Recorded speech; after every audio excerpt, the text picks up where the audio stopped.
দুনিয়ার সমস্ত মানুষের কাছে ভালো হওয়া খুবই সহজ, কারণ তারা বাহিরটা দেখে। আমরা অনেকে আছে বাহিরে খুব ফিটফাট, আল্লামা সুফি বুজুর্গ পীর সাহেব খুব দরবেশ। আপনার ভিতরের চরিত্রটা কেমন, আসলে আপনার রূপটা কিরকম, সবচেয়ে কাছে থেকে যিনি আপনাকে দেখে আপনার চরিত্রটা, আপনার ভিতরটা, আমার চরিত্রটা, আমার ভিতরটা, তিনি হচ্ছে কি আমার স্ত্রী, আমার বউ। সে আমাকে আপনাকে ভালো দেখে। এজন্য আল্লাহর নবীর হাদিস, তিরমিজি শরীফের হাদিস, আল্লাহর নবী বলছেন, যার স্ত্রী সার্টিফিকেট দেয় যে আমার স্বামীটা আসলেই বড় ভালো মনের মানুষ, ভালো চরিত্রবান মানুষ, সত্যিকার অর্থে আমার স্বামীটা একজন আদর্শবান মানুষ, সেই মানুষটা যে ভালো মানুষ এতে কোনো সন্দেহ নাই। জোরে বলেন সুবহানাল্লাহ। এখন আপনাদের বিবেকের কাছে প্রশ্ন, আপনার নিজের বিবেকের কাছে নিজে প্রশ্ন করেন, জিজ্ঞেস করেন যে আপনি আপনার স্ত্রীর কাছে ভালো হইতে পারছেন কিনা। মানে আপনি নিজে একটু ভাবেন যে আসলে আমি কি আমার বউয়ের কাছে ভালো, আমার বউ কি আমার ব্যাপারে সার্টিফিকেট দিবে যে না আঙ্গ সেরার বাপে আলহামদুলিল্লাহ খুব ভালো সব দিক থেকে। 50 বছর সংসার করছি, জীবনে হাত তোলে নাই গায়ে, একটা বকা দিয়া দেখে নাই, একটা কোনো গালমন্দ করে নাই। আপনার স্ত্রী আপনাকে এই সার্টিফিকেট দিবে কি না, আপনি পাবেন কি না? হ্যাঁ, অনেক মুরব্বী বাবাজিরা বুকে হাত দিয়া বলতে পারবে, হ্যাঁ কি বলেন হুজুর, 50 বছর না 60-70 বছর সংসার হয়েছে, আজ পর্যন্ত আঙ্গো সেরার মার গায়ে একটা হাত তুলছি, ফুলের টোকা দিছি, এটা বলতে পারবে না। এরকম মুরব্বী বাবাজিরা আছেন। কিন্তু এই জমানার আমরা যারা আছি আমাদের জন্য এটা বলা কঠিন, কারণ প্রতিনিয়ত নিত্য সময়েই আমরা সাংসারিকভাবে দ্বন্দ্ব, কলহ, ঝগড়া, ফাসাদ এগুলো লেগেই থাকে। ঠিক না ঠিক বলেন? মুরব্বী বাবাজিরা বলতে পারে, কথায় কথায় জামার হাতা গুছানো শুরু করে দিই, গায়ে হাত তুলি। আল্লাহর নবী কখনো স্ত্রীদের গায়ে হাত তোলেন নাই। সুবহানাল্লাহ বলবেন না? বিশ্বনবী বলেন, যারা স্ত্রীদের গায়ে হাত তোলে, কথায় কথায় তেড়ে যায়, মারতে উদ্যত হয়, বদমেজাজ দেখায়, কথায় কথায় স্ত্রীকে আঘাত করতে চায়, টর্চার করে বিভিন্নভাবে, শারীরিকভাবে, মৌখিকভাবে, বিশ্বনবী বলেন সে আমার উম্মত হতে পারে না, আমার আদর্শ উম্মত। কারণ আমি নবী কখনো জিন্দেগিতে আমার কোন স্ত্রীদের গায়ে আমি হাত তুলি নাই। সুবহানাল্লাহ বলেন। অথচ আমাদের সংসারগুলোতে বিশেষ করে মুরব্বী বাবাজিরা যারা আছেন, আপনাদের জমানায় যদিও না হয়েছে, আপনাদের ছেলে, ছেলের বউ প্রতিনিয়ত প্রায়শই পাশের রুম থেকে এরকম চিল্লাচিল্লি, দুফাদুফি, এরকম ঝগড়ার আওয়াজ শোনা যায় কি যায় না বলেন? বিশ্বনবী কিরকম ছিলেন, বিশ্বনবীর পারিবারিক জীবন কেমন ছিলেন, আমি আজকে আলোচনা করব। আমাদের নবী স্ত্রীদের সাথে কেমন ছিলেন। আমাদের নবীর সংসারে যদিও লক্ষ লক্ষ কোটি কোটি টাকা, অনেক অনেক বেশি সহায় সম্পদ, অলংকার এগুলো ছিল না, কিন্তু বিশ্বনবীর পারিবারিক জীবনে শান্তি, সুখের কোনো অভাব ছিল না, কোনো কমতি ছিল না। বলেন সুবহানাল্লাহ। অনেক অনেক টাকা, স্বর্ণ, অলংকার এগুলোর মধ্যে শান্তি নাই। আল্লাহর নবীর পরিবারে এরকম অনেক অনেক ধনসম্পদ ছিল না, কিন্তু শান্তি ছিল, সুখ ছিল। সুবহানাল্লাহ বলবেন না? আল্লাহ আমাদের পরিবারগুলো, আমাদের সংসারগুলো এরকম বিশ্বনবীর সংসারের মতো, আমাদের স্ত্রীদেরকে, আমাদের আম্মাজানদের স্ত্রীদের মতো আদর্শবান হওয়া, ধৈর্যশীল হওয়া। আমরা যেন স্ত্রীদের হক আদায় করি, স্ত্রীরা যেন আমাদের স্বামীর হক আদায় করে, দুজন যেন দুজনকে বুঝতে পারি, অধৈর্য না হই, বদমেজাজি না হই, কথায় কথায় রাগ না দেখাই, আদর্শবান হই। আল্লাহ আমাদেরকে তৌফিক দান করেন, বলেন আমিন। আল্লাহর নবী আল্লাহ নবী সাল্লাল্লাহু আলাইহি ওয়াসাল্লাম একাধিক হাদিসের মধ্যে যেমন বলেছেন, আল্লাহ তাআলা পবিত্র কোরআনে কারিমে সূরা নিসার 19 নম্বর আয়াত, একাধিক আয়াতে আল্লাহ নবী সাল্লাল্লাহু আলাইহি ওয়াসাল্লাম একাধিক হাদিসে স্ত্রীদের সাথে, নারীদের সাথে কিরকম আচরণ হবে বিস্তারিত বলেছেন। সুবহানাল্লাহ বলেন। ওয়াশিরুহুন্না বিল মারুফ। ভাইরা আমার, বন্ধুরা আমার, আল্লাহ পাক রব্বুল আলামিন পবিত্র কোরআনে কারীমের সূরা নিসার 19 নম্বর আয়াতে বলেন, ওয়াশিরুহুন্না বিল মারুফ, স্ত্রীদের সাথে তোমরা সৎ আচরণ করবে, অসৎ আচরণ তোমরা স্ত্রীদের সাথে করবে না। নির্দেশটা কার? জোরে বলেন। আল্লাহ বলেন। আল্লাহ সূরা নিসার 19 নম্বর আয়াতে বলতেছেন, ওয়াশিরুহুন্না বিল মারুফ, স্ত্রীদের সাথে সৎ আচরণ করবে। ভালো আচরণ করবে। ফাইন কারিহতুমুহুন্না, যদি স্ত্রীদের কোনো একটা আচরণ যদিও তোমার কাছে অপছন্দ হয়, কোনো একটা অভ্যাস যদি তোমার কাছে খারাপ লাগে, ফাসা আন তাকরাহু শাইআন ওয়া ইয়াজআলাল্লাহু ফীহি খায়রান কাসীরা, ওই যে খারাপ আচরণটা বা খারাপ অভ্যাসটা তার উপরে তুমি ধৈর্য ধারণ করবে। আল্লাহ পাক রব্বুল আলামিন হয়তো এর মধ্যে তোমার জন্য কল্যাণ রেখেছেন, বলেন সুবহানাল্লাহ। বিশ্বনবী জনাবে মুহাম্মদুর রাসূলুল্লাহ সাল্লাল্লাহু আলাইহি ওয়াসাল্লাম বলেন, খায়রুকুম খায়রুকুম লিআহলিহি ওয়া আনা খায়রুকুম লিআহলি। ও দুনিয়ার মানুষ, তোমরা জেনে রাখো, তোমাদের মধ্যে আল্লাহর কাছে ভালো হওয়া না হওয়া, আমি নবীর কাছে ভালো হওয়া না হওয়া, শ্রেষ্ঠ হতে পারা না পারা, জান্নাতি হতে পারা না পারা অনেকটাই নির্ভর করে স্ত্রীদের সার্টিফিকেটের উপরে। নবী বলেন, খায়রুকুম খায়রুকুম লিআহলিহি ওয়া আনা খায়রুকুম লিআহলি।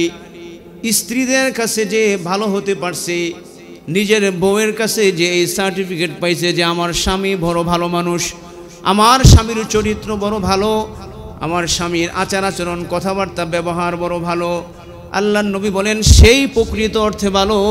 ও আমার উম্মতেরা, আনা খায়রুকুম লিআহলি, আমি কিন্তু আমার পরিবারের কাছে শতভাগ ভালো হতে পেরেছি, বলেন সুবহানাল্লাহ। বিশ্বনবী জনাবে মুহাম্মদুর রাসূলুল্লাহ জীবনের শেষ সময়ে বারবার এই হাদিসটি বলেছেন। বিশেষ করে বিদায় হজের সময় একাধিকবার এই হাদিস বলেছেন, ফাস্তাউসু বিন নিসাই খায়রা, তোমরা স্ত্রীদের সাথে ভালো আচরণ করবে। ফাস্তাউসু বিন নিসাই খায়রা, তোমরা নারীদের সম্মান রক্ষা করবে, নারীদেরকে সম্মান প্রদর্শন করবে, অসদাচরণ করবে না। এক হাদিসে আছে, আল্লাহ নিজে ওসিয়ত করেছেন যে মেয়েদের সাথে স্ত্রীদের সাথে সুন্দর আচরণ করবার জন্য আল্লাহ নিজে ওসিয়ত করেছেন, বলেন সুবহানাল্লাহ। বিশ্বনবী বিদায় হজের ভাষণে একাধিকবার যে হাদিস বলেছেন, ফাস্তাউসু বিন নিসাই খায়রা, ও মুসলমানেরা, মেয়েদের সাথে সুন্দর আচরণ করবার ক্ষেত্রে আমার ওসিয়ত গ্রহণ করো। আল্লাহর নবী সাল্লাল্লাহু আলাইহি ওয়াসাল্লাম অন্য হাদিসে তো সরাসরি বলেই দিয়েছেন, হুব্বিবা ইলাইয়া মিনাদ দুনিয়া আন নিসা ওয়াত তিব, হুব্বিবা ইলাইয়া মিনাদ দুনিয়া ওয়ান নিসাই ওয়াত তাইব। দুনিয়ার মধ্যে যাহা কিছু আছে এই সব কিছুর মধ্যে আল্লাহ তাআলা আমার কাছে দুইটা জিনিস প্রিয় করে দিয়েছেন। জুড়ে বলেন সুবহানাল্লাহ। কয়টা জিনিস প্রিয় করে দিয়েছেন? জুড়ে বলেন কয়টা? আল্লাহ নবী বলেন, দুনিয়ার মধ্যে যা কিছু আছে এর মধ্যে আল্লাহ তাআলা আমার কাছে দুইটা জিনিস প্রিয় করে দিয়েছেন। এক নম্বর হলো আন-নিসা, দুই নম্বর হলো অতীব।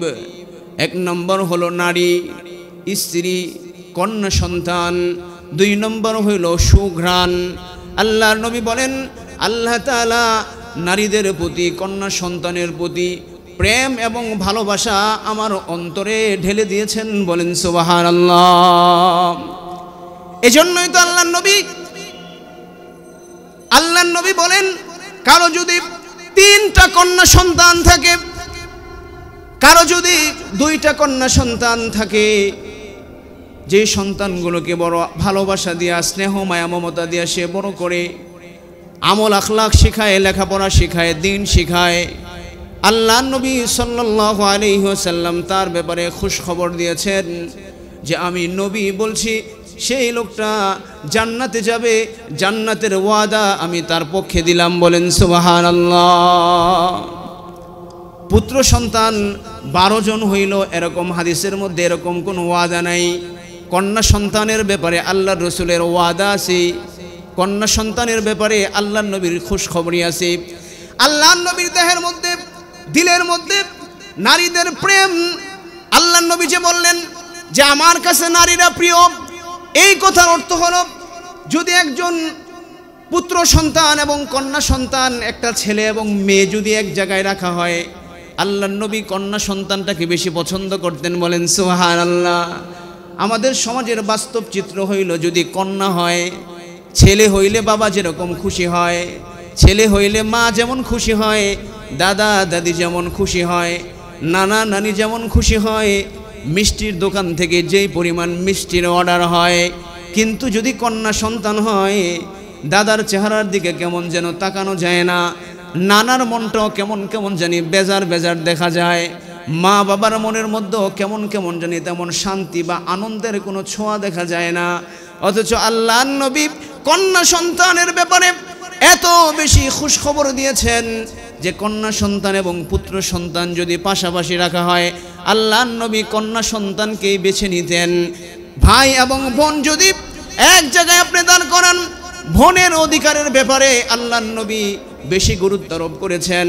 স্বামী এবং স্ত্রীর হকের ব্যাপারে যখন আল্লাহর নবী আলোচনা করতেন, স্ত্রীর হকের ব্যাপারে আল্লাহর নবী বেশি গুরুত্ব আরোপ করতেন। মা বাবার হকের ব্যাপারে আল্লাহর নবী যখন কথা বলতেন, মায়ের হকের ব্যাপারে আল্লাহর নবী বেশি কথা বলতেন, মায়ের হকের ব্যাপারে আল্লাহর নবী বেশি গুরুত্ব আরোপ করতেন। আর যেখানে আল্লাহর নবী সাল্লাল্লাহু আলাইহি ওয়াসাল্লাম বলে দিয়েছেন যে দুইজন কন্যা সন্তান যাকে আল্লাহ দান করেছেন, আল্লাহ তার বান্দার ব্যাপারে রাজি আছেন, খুশি আছেন, আমি নবী তাকে জান্নাতি বলতেছি, জান্নাতের ওয়াদা আমি নবী তার ব্যাপারে দিতেছি। জোরে বলেন সুবহানাল্লাহ, জোরে আওয়াজ করে বলেন না সুবহানাল্লাহ। ভাইয়েরা আমার, বন্ধুরা আমার, নারীদের এত সম্মান ইসলাম দান করেছে। আল্লাহ নবী দুনিয়াতে আগমনের আগে যেই কন্যা সন্তানদেরকে জীবন্ত পুঁতে ফেলা হতো, জন্মগ্রহণ করার সাথে সাথে জীবিত কবর দেওয়া হতো যে কন্যা সন্তানদেরকে, সেই কন্যা সন্তানদেরকে, নারীদেরকে ইসলাম এত বেশি সম্মান দিয়েছে, এত বেশি অধিকার দিয়েছে, যেটা পৃথিবীর মানুষ কোনোদিন কল্পনাও করতে পারবে না। এমনকি কোরআনে কারিমের মধ্যে নারীদের জন্য আল্লাহ আলাদা পৃথক সূরাতুন নিসা নামে একটা সূরাই নাজিল করেছে, বলেন সুবহানাল্লাহ। জোরে বলেন না ভাই সুবহানাল্লাহ। নারীদের জন্য কোরআনে আল্লাহ একটা পৃথক সূরা, সূরাতুন নিসা। পুরুষের নামে কোনো সূরা কোরআনের মধ্যে নাই, সূরাতুর রিজাল এরকম কোনো সূরা কোরআনের মধ্যে নাই। সূরাতুন নিসা নামে একটা সূরা আল্লাহ কোরআনে নাজিল করেছেন। শুধু তাই না, অন্য আরেকটা সূরা আছে সূরাতুত তালাক। যেই সূরাতুত তালাক, যেই সূরাকে বলা হয় আন-নিসা-এ সুগরা, বলা যায় ওই সূরাটাও নারীদের ব্যাপারে। অথচ কোরআনে কারীমের 114টা সূরার মধ্যে পুরুষের ব্যাপারে কোনো সূরা পাওয়া যায় না। ইসলাম নারীদেরকে এমন সম্মান দান করেছে, আল্লাহর নবী নারীদেরকে এমন সম্মান দান করেছেন। অথচ এক শ্রেণীর নারীবাদীরা বলে থাকে যে ইসলাম নাকি নারীদেরকে কুণ্ঠাসা করে রেখেছে, ইসলাম নাকি নারীদেরকে অধিকার দেয় নাই, ইসলাম নাকি নারীদেরকে কুণ্ঠাসা করে রেখেছে। যেখানে ইসলাম নারীদেরকে এত সম্মান দান করেছে, এত অধিকার দান করেছে, পুরুষদের তুলনায় অনেক অনেক বেশি। কথা ঠিক না বেঠিক? জোরে বলেন, আওয়াজ করে বলেন ঠিক না বেঠিক? নারীদের সম্মান অধিকারের ব্যাপারে আল্লাহর নবী এত বেশি সচেতন ছিলেন, সতর্ক ছিলেন। অথচ এক শ্রেণীর নারীবাদীরা তারা এই কথা বলতে চায় যে ইসলাম নারীদেরকে ঠকিয়েছে, ইসলাম নারীদেরকে কুণ্ঠাসা করে রেখেছে। না, তাদের কথা সঠিক নয়। ইসলাম নারীদেরকে সবচেয়ে বেশি সম্মানিত করেছে, সবচেয়ে বেশি অধিকার দিয়েছে। বিশ্ব নবীর হাদিস থেকে সেটাই প্রমাণিত হয়। ঠিক না বেঠিক? জোরে আওয়াজ করে বলেন। আল্লাহ নবী সাল্লাল্লাহু আলাইহি ওয়াসাল্লাম মা জাতিকে, নারী জাতিকে কি পরিমাণ সম্মান করতেন, কি পরিমাণ ভালোবাসতেন। আম্মা জানদেরকে আল্লাহর নবী কি পরিমাণ ভালোবাসতেন। আম্মা জান হযরত আয়েশা রাদিয়াল্লাহু তাআলা আনহার দিকে আপনি তাকান, আল্লাহর নবীর স্ত্রীদের দিকে তাকান, যে আল্লাহর নবী স্ত্রীদের সাথে কেমন আচরণ করতেন, স্ত্রীদেরকে আল্লাহর নবী কতটা ভালোবাসতেন। গোটা জিন্দেগিতে আল্লাহর নবী সাল্লাল্লাহু আলাইহি ওয়াসাল্লাম কোনো স্ত্রীকে কোনো কটু কথা বলেন নাই। বকাঝকা করা, শারীরিকভাবে আঘাত করার তো কোনো প্রশ্নই আসে না।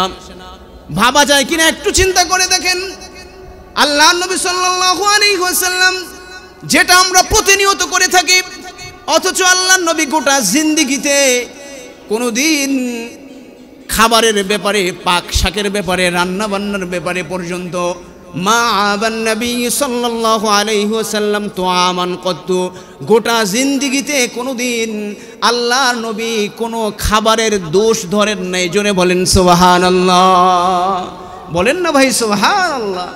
গোটা জিন্দেগিতে কোনোদিন খাবারের দোষ ধরেন নাই। এখানে যারা আছেন একজন বুকে হাত দিয়ে বলতে পারবেন যে আমি আমার সাংসারিক জীবনে কোনোদিন খাবারের রান্নার দোষ ধরি নাই, যে কি রান্না করছো, লবণ হয়েছে তো মরিচ হয় নাই, এটা হয়েছে তো ওইটা হয় নাই, এটা কম হয়েছে এটা বেশি হয়েছে, এরকম দোষ ধরেন নাই। আমাদের মধ্যে এরকম কেউ বলতে পারবেন? অথচ আল্লাহর নবী গোটা জিন্দেগিতে কোনোদিন খাবারের ব্যাপারে, রান্না বান্নার ব্যাপারে আল্লাহর নবী কোনোদিন দোষ ধরেন নাই। অনেক কষ্ট করে রান্না বান্না করেন মায়েরা, সম্ভব হলে আল্লাহর নবী সহযোগিতা করতেন রান্নার কাজে। এমন পাওয়া যায় হযরত আয়েশা বলেন যে আল্লাহর নবী কখনো কখনো আগে আগে বাসায় চলে আসতেন, আয়েশা আমার সাথে আল্লাহর নবী রান্নার কাজে সহযোগিতা করতেন। আমি যদি আগুন দিতাম আল্লাহর নবী তরকারি কেটে দিতেন, আল্লাহর নবী যখন তরকারি কাটতেন আমি আগুন দিতাম। এমনও বর্ণনা পাওয়া যায় ফাকান্নাসা রাসূলুল্লাহ সাল্লাল্লাহু আলাইহি ওয়াসাল্লাম, আম্মা জান আয়েশা বলে আল্লাহর নবী অনেক সময় মসজিদ থেকে বাসায় এসে আমি দেখতাম যে ঝাড়ুটা নিয়ে ঘরটা আল্লাহর নবী রাহমাতাল লিল আলামিন ঝাড়ু দিতে শুরু করতেন। বলেন সুবহানাল্লাহ। আল্লাহর নবী নিজ হাতে ঝাড়ু দিতেন। আম্মা জানদের সাথে আল্লাহর নবী এত সুন্দর আচরণ, এত সুন্দর ব্যবহার। ভাইয়েরা আমার, বন্ধুরা আমার, আমরা শুধু মনে করি যে নামাজ রোজা পড়লেই বুঝে আমি একজন পাক্কা ইমানদার হয়ে গেলাম। নামাজ রোজা হজ যাকাতের মধ্যে ইসলাম সীমাবদ্ধ নয়। নামাজ রোজা হজ যাকাত আর বাহ্যিক সুরতের মধ্যে ইসলাম সীমাবদ্ধ নয়। আল্লাহর নবী সাল্লাল্লাহু আলাইহি ওয়াসাল্লামের এক হাদিস, মা মিন শাইইন ইউজাউ ফিল মিজান আসকালু মিন হুসনিল আখলাক। তিরমিজি শরীফের এই হাদিসের মধ্যে পাওয়া যায় মা মিন শাইইন ইউজাউ ফিল মিজান আসকালু মিন হুসনিল আখলাক। মিজানের পাল্লায় সবচেয়ে বেশি ওজন হবে, সবচেয়ে বেশি ভারী হবে। মিজানের পাল্লায় সবচেয়ে বেশি ভারী হবে মানুষের আখলাক, মানুষের চরিত্র। এটা মিজানের পাল্লায় যখন ওজন করা হবে আমল নামা, তখন সবচেয়ে বেশি ওজনদার হবে, সবচেয়ে বেশি ভারী হবে আমার আপনার চরিত্রটা কেমন। বলেন সুবহানাল্লাহ। আরে জোরে বলেন না ভাই সুবহানাল্লাহ। আমার আপনার আখলাক কেমন, আমার আপনার চরিত্রটা কেমন, এটা যখন ওজন করা হবে সবচেয়ে বেশি মিজানের পাল্লায় ওজন হবে, ভারী হবে। জোরে বলেন না সুবহানাল্লাহ। আল্লাহর নবীর পারিবারিক জীবন আপনি যদি চিন্তা করেন, আমাদের পারিবারিক জীবনে এত ঝগড়া, এত ফাসাদ, এত কলহ, এত অশান্তি কেন? আল্লাহর নবীর পারিবারিক জীবনকে আমরা ফলো করি না। আমরা যদি বিশ্বনবীর পারিবারিক জীবনকে অনুসরণ করি, খোদার কসম করে বলছি আমাদের সংসার, আমাদের পরিবারগুলো, আমাদের ছেলে, আমাদের পুত্রবধূ, আমাদের সন্তান সন্ততি, আমাদের সংসারগুলো সুখ এবং শান্তি দিয়ে ভরপুর করে দিবেন কে? জোরে বলেন কে? কিন্তু বিশ্বনবীর সে আদর্শ, সে আখলাক আমাদের মধ্যে নাই। কথায় কথায় মারতে যায়, বউ পিটায়, এমন পাগল আসেনি নাই? বলেন, কথায় কথায় বউয়ের গায়ে হাত তোলে এমন যুবক নাই? কি বলেন, এই সমাজের মধ্যে নাই? কথায় কথায় মারতে যায়। আমি তো বলি কথায় কথায় যারা আঘাত করে স্ত্রীকে, যে মেয়েটা মা বাবা পরিবার পরিজন সব কিছু ছেড়ে তোমার হাত ধরে তোমার বাড়িতে চলে আসছে, তোমাকে রান্না বান্না করে খাওয়ায়, কাজের বেটির মতো সারাদিন পরিশ্রম করে বাড়ি ঘর ঝাড়ু দেওয়া থেকে শুরু করে সব কিছু করে, আবার 3 বেলা গরম গরম খাবার তোমার সামনে, তোমার মা বাবার সামনে পরিবেশন করে, আর কথায় কথায় তুমি তাকে মারতে যাও, কথায় কথায় বকাঝকা করো, কথায় কথায় আঘাত করতে যাও। তোমার লজ্জা হওয়া উচিত। তুমি নির্লজ্জ কাপুরুষ ছাড়া আর কিছুই না, যারা বউ পিটায়, স্ত্রীর গায়ে যারা হাত তোলে। ঠিক না বেঠিক? জোরে বলেন। আপনাদের কাছে ভালো লাগুক বা না লাগুক, এটাই বাস্তবতা। কথায় কথায় যারা আঘাত করে তারা কাপুরুষ ছাড়া আর কোনো কিছু না। আল্লাহর নবী সাল্লাল্লাহু আলাইহি ওয়াসাল্লাম যেখানে আম্মা জানদের ব্যাপারে আল্লাহ নবী সাল্লাল্লাহু আলাইহি ওয়াসাল্লাম যেখানে নারী জাতির প্রতি এত সম্মান এত ভালোবাসা পোষণ করেছেন, বিদায় হজের ভাষণে যেখানে আল্লাহ নবী সাল্লাল্লাহু আলাইহি ওয়াসাল্লাম একাধিকবার এই হাদিস বলেছেন, ফাস্তাউসু বিন নিসাই খায়রা, ও আমার উম্মতেরা, তোমরা কিন্তু নারীদের সাথে সৎ ব্যবহার করার ক্ষেত্রে আমি নবীর ওসিয়ত তোমরা গ্রহণ করো, বলেন সুবহানাল্লাহ।